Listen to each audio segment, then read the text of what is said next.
day. Hey. Hi, welcome to the Shaman and the Mermaid. And yes, behind us is the Pacific Ocean and some palm trees. We were away on a workshop with our friend and teacher Manoj, learning about the Ramayana and Hanuman and Sita and Ram. Jai, Jai, Jai. And on our last day here, we're doing the Shaman and the Mermaid report. So thanks for listening. I know it's possibly cold where you are. I feel like an old school news reporter today. We have our paper in hand. So the latest astrology forecast just in from headquarters. We have a Leo full moon coming at you on February 5th.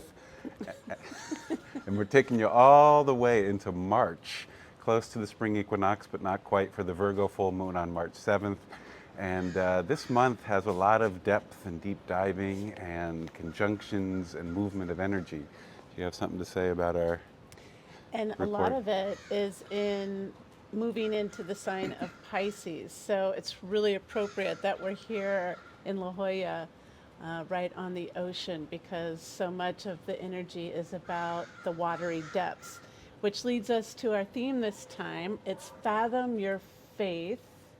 The tides are changing, and it's better to dive deep because shallow dwellers will wash out to sea. Big one. Wow. But you could distill it down to fathom your faith. We're having fun with that word fathom because, of course, that's a measurement of sea depth. That's about 6 feet deep. And it's also to understand something completely. And we're saying fathom your faith because Pisces has a lot to do with your spiritual aptitude. When you step into realization of our oneness with all that is. And this is a time for us to really dive deep. And I said in there that the tides are changing. There's a lot of movement. We've been alluding to this big shift that's coming up mostly in the year 2024, but this whole 2023 will be a preparatory year for us to get ourselves ready. So learning how to go into the depths of our souls and understand who we are on the deepest level and really try to operate from that place. We've been predominantly doing a lot of shallow living, and as I'm sitting here in my birth state, in fact, my birth waters are just up the coast a little bit in Oceanside, California. I'm looking at the way life is here. And not that California is shallow living, but there is a lot of emphasis, particularly here in this quaint town of La Jolla, on material things, on fancy purses and expensive perfumes and glorious cars. And it seems like that's a predominant focus here in our lives. And again, not just California, but everywhere. In fact, our own city of Denver looks a lot like California these days in that way. So the energy is like there's so much more to life than that superficial quest for materialism, and to maybe take a deeper dive because the tides are changing. So when the water comes in and moves out, and it's an easy ebb and flow, we don't mind the shallow living. In fact, it's fun to look in those pool tides. But when the waves get bigger, when the energy is shifting radically, and that wave goes all the way out, we're like, wow, look how big the beach is. We know that that wave, as far out as it goes, is going to come back as tall and land and crash. And so a deeper dive underneath that avoids being washed back out to sea. And that's kind of what we feel the energy is at this time, is preparatory for some big change and shift.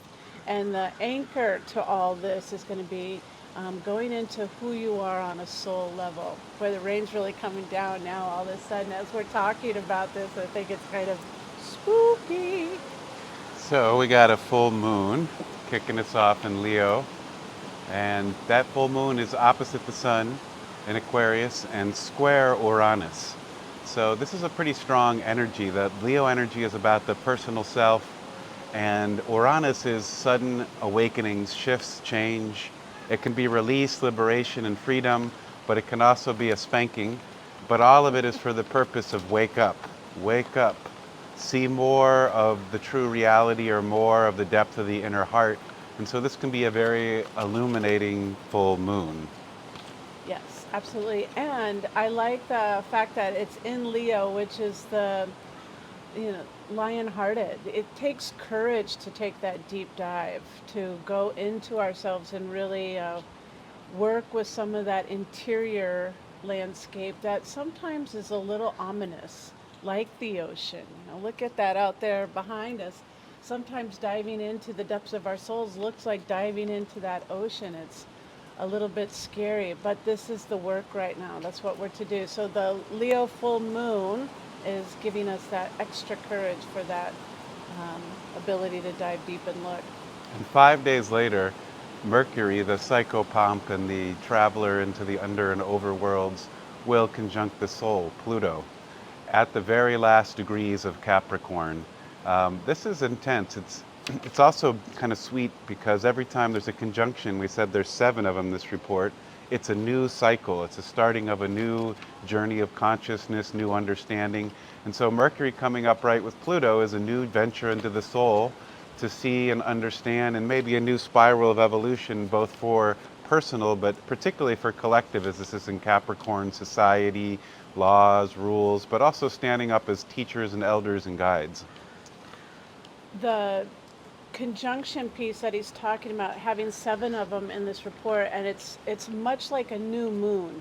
A new moon is when the sun and the moon are together in the sky, so that's a conjunction. So anytime any 2 planets are coming together, it's the beginning of a cycle where they go all around until they meet up again. So it's a new seed of that energy.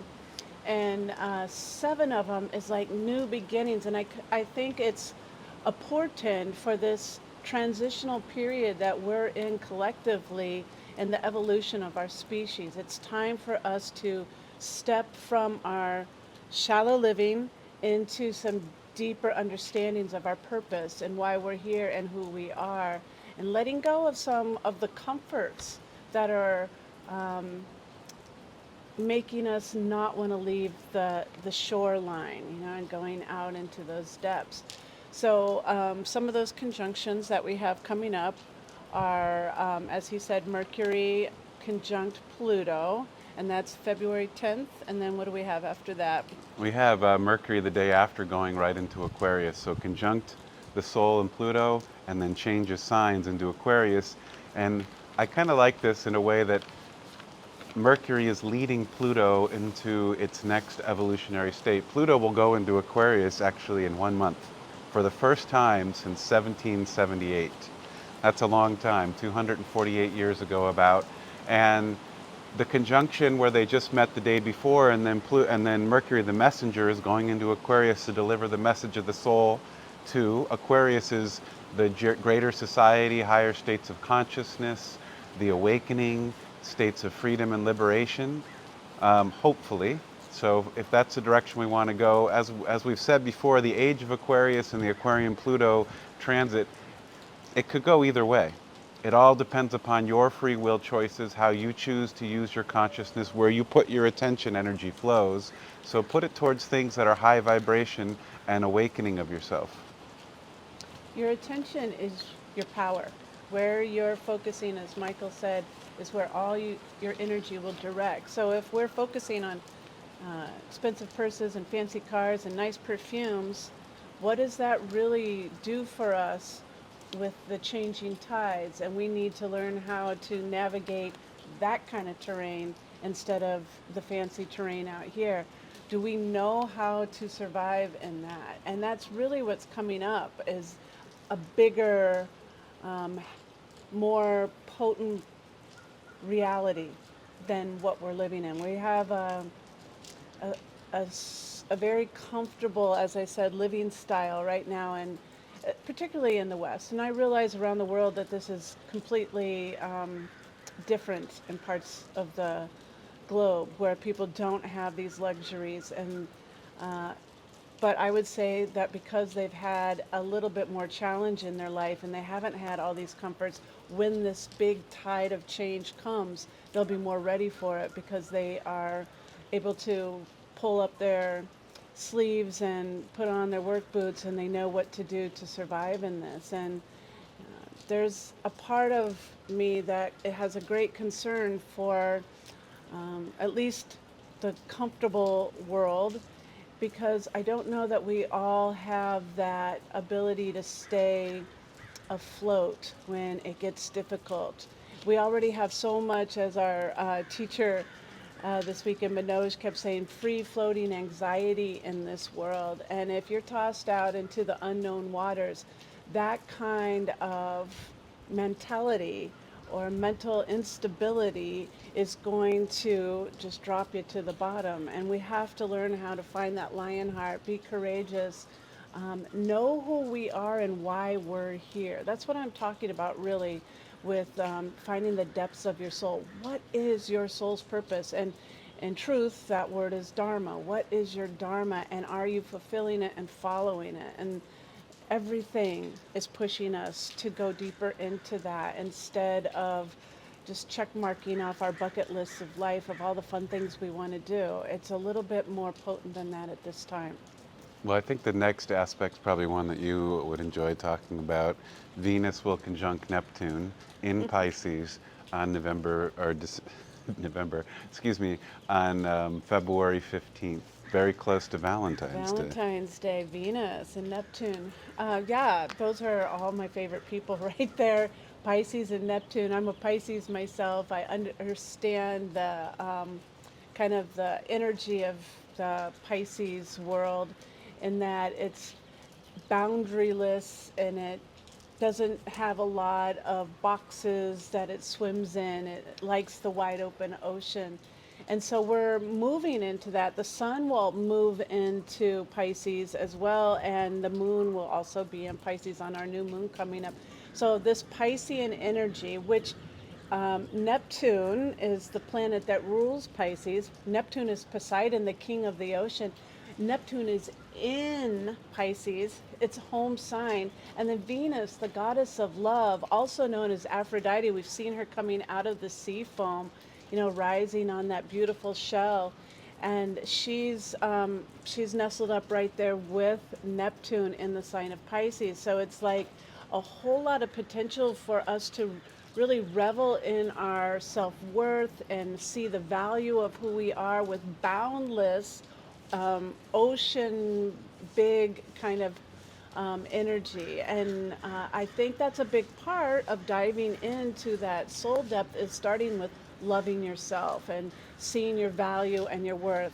Venus is all about values and self-love, really. And so this is a big opportunity here in February. Valentine's Day could be a focus on loving you just as much as it is perhaps loving the other relationships in your life. But it starts with you, and that's where any successful relationship is going to have its anchor, is in that value and appreciation of who you are and stepping into your power. So that's a big one. I love it. Venus conjunct Neptune. Just after that, the Sun will conjunct Saturn. Saturn and Sun come together once a year. Sun conjuncts all the outer planets once a year. So, as we said, here's another one of those conjunctions starting the cycle, and that just in. It's on February 16th.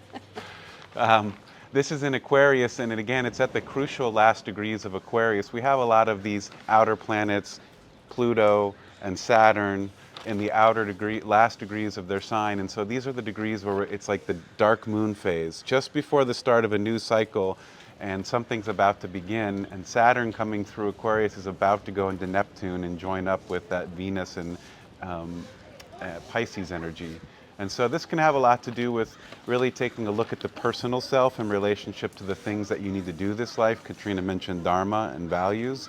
So to me, this is a big dharmic look at what we're supposed to be, maybe I shouldn't say supposed to, but what our soul intended for us to give back to the greater whole, and how are we doing on that journey? Exactly. I'm contemplating what it is that we're missing as a collective, and why. When we have been taught in our cultures that the important things in life are status and material wealth and, um, you know, where you are in the ladder, the hierarchy of peoples, then we start to put our focus there. Attention is power, and we lose our inward focus on our connection to our heart and to source, to God, to the spiritual realm, because that hasn't been a big predominant factor. We have our religious faiths, and remember the message this time, or the theme this time, is fathom your faith. Like, really understand it. Is what you've been handed as your faith your faith? Is this really what you truly believe in? And this is a time to kind of suss out what it is that you truly believe in. What is your definition of God? What is your definition of soul's purpose? What do you believe you're here for? Like, quest that. Go on that deep dive and try to suss out what it is that you believe. This is for us to determine ourselves and not just have it handed to us from another. And it's not to say that the faith that you have been handed in your lineage is incorrect. Perhaps you completely resonate with it, and that's beautiful. But make sure it is your faith that you're practicing. And if not, like, how can you integrate what it is that you do believe is the truth about yourself and this world and our purpose?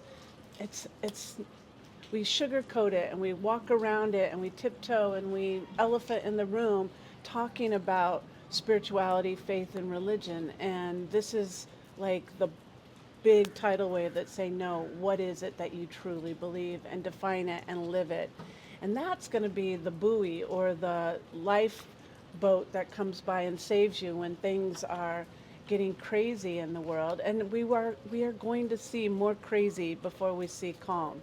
You know, there's going to be so much more that is imploding in our society and dissolving down into the basic new beginnings of a civilization, because we've gone astray from integrity. We've gone astray from right way or good path, red road, or the purpose of the collective soul. And so in order for us to get back on track, things are going to have to fall apart and break down and crumble. And so we want to be ready, and we want to be able to not only save ourselves in this, but then grab everybody else and put them in your lifeboat and help them along too, as best you can. Our teacher Miguel always says, regardless of what's happening in the external world, your Dharma is still your Dharma. So whether one's worried about whether we're going into the age of Aquarius or the end of the world, not to say we are, but you still have your Dharma regardless of what that is. And your soul still continues to go on its evolutionary journey. So stay to the path, Sun conjunct Saturn. The day after that, we take that deep dive into the fathoming depths of Pisces. Sun goes into Pisces, Moon goes into Pisces on the 18th. And then on the 19th, somebody's birthday. Oh, wait. I'm thinking of February. March 19th. Yeah, it's her But we can start birth month. celebrating We'll it. start celebrating on the 19th of February. Hers is March. Is the new moon in Pisces. So Sun and Moon are together, another conjunction in there, and that we're going into those deep fathomy waters. The Omega, the last sign of the astrology wheel, and the energy of the all, of the mystery, of the unbounded and connection to everything. One thing our teacher Manoj said is that part of the Vedantic way, or one of the paths, is that nothing is center, which means everything is center. That's part of Pisces, and it's a different shift from the way it used to be when we were in the Capricornian patriarchal times, where there's a hierarchy and somebody is the leader, somebody is the orderer, some buddies are the controllers, and in the New Age, it's equilateral on the horizontal plane like behind us. Everybody is standing equal, everybody contributes, and everybody has something to offer. Happy new moon. And one thing I want to caution, when we step into really heavy Piscean energy, as we're about to do, yes, the spiritual aptitude is there, and we can really begin to dive deep into our souls and listen to what we believe, and just, hone our values and bring them to the surface and stand for integrity and truth. This is all a big part of Piscean energy, but the shadow side of Piscean energy is to get lost in the boundless sea of bliss. And, this can look like our addictions, the numbing, the delusion, like just drowning in our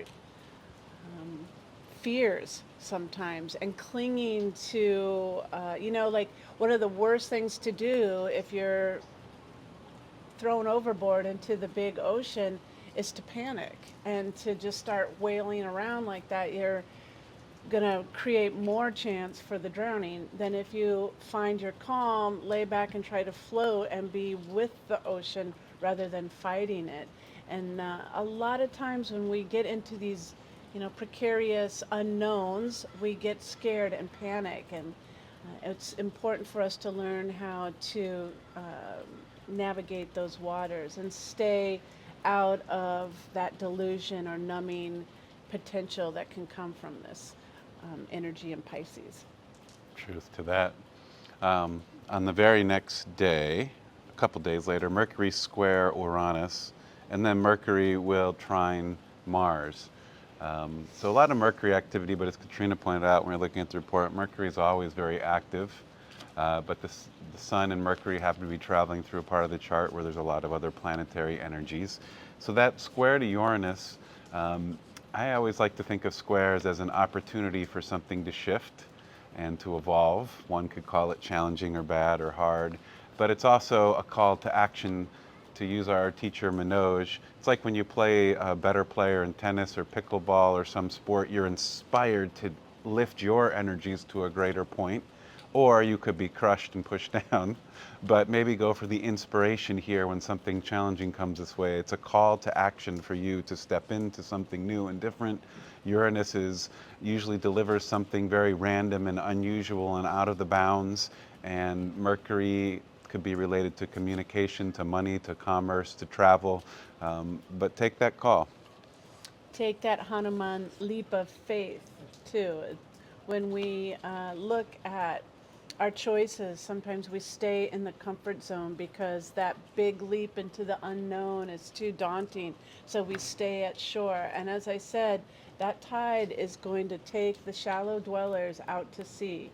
We need to take a leap of faith, dive in, go under the wave, and look at what's down there. And you'll find safety in that unknown, because the net will appear, as the cliche goes, when you take that leap of faith. And I think that's validated by the next day on the 22nd when Mercury trines Mars.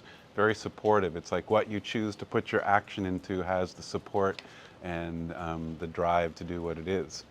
On March 1st, this is probably another one you might enjoy, Venus conjunct Jupiter. Katrina likes the Venus energies. Well, Jupiter in Aries. Jupiter used to be the planet that was home for Pisces. And then when we discovered Neptune, then Neptune got to be the planet that was home in Pisces, and Jupiter moved into Sagittarius instead. So there's a lot of connection for Jupiter in Piscean energy. It's the big again. It's that expansive, and it's the teacher. And so the energy with the conjunction of Venus and Jupiter is love, and the love of self and the teachings that you've been seeking merge. They come together because you've been loving yourself. And in that sign of Aries is beautiful, because then you can take all that, your values, your self-love, the teachings you've been gathering, and you put it into action. You put it into forward motion and take charge with that Aries or / Mars kind of energy. Mm-hmm. I like that. As we round out our report, we come into a Mercury conjunct Saturn, Mercury then goes into Pisces, joining the party. It's getting in the water. And then Venus will conjunct Chiron on March 3rd. So I think with that Mercury into Pisces energies, it's delving into the soul, the collective unconscious archetypes, the Carl Jung type stuff, getting deep into that world of the shamanic energies. I also think of Pisces as deep Mother Nature energy, wild, deep earth, ocean. Whether you're at the ocean or not, it's just delving into these deep psychic soul energies. And so Mercury, the psychopomp, is giving you an opportunity to retrieve things that may have been hidden to you before when it's in Pisces and reveal something from the deep soul realms, from the fathoms, from the depths. Deep down in is the anchor to eternity. Deep down in, when you go seeking who you are at the core level of your being, you find this solid anchor that connects you to all that is. And you realize this. You come to know this on a guttural level, that you are anchored in this existence of life. And it takes courage to look past some of our things, particularly that Chiron wound that's going to be in there. You know, we want to be able to go see the octopus and the shark and some of those things in there, but you're being guided. You have that mercurial energy that's throughout this whole report. That's the guide into that underworld, into the deep depths. So trust yourself. Take that leap of faith. Fathom your faith. What is it that you believe in? And come to terms with it, and then stand for it. Stand for it with all your might. Even if you feel like you're the only little island out there in the ocean that's standing for that. It's your Dharma, and it's your soul's purpose to do so. Amen. We'll meet you on the full moon in Virgo on March 7th. We're looking forward to the next report. In the meantime, enjoy the currents and that deep dive into yourself. Namaste. Victory to love, the love inside your heart. Victory to the light that shines in your mind. Earth, sky and stars, 10,000 suns shine within us all. Give praise to the one. Victory to love, the love inside your heart. Victory to the light that shines in your mind. Earth, sky and stars, 10,000 suns shine within us all.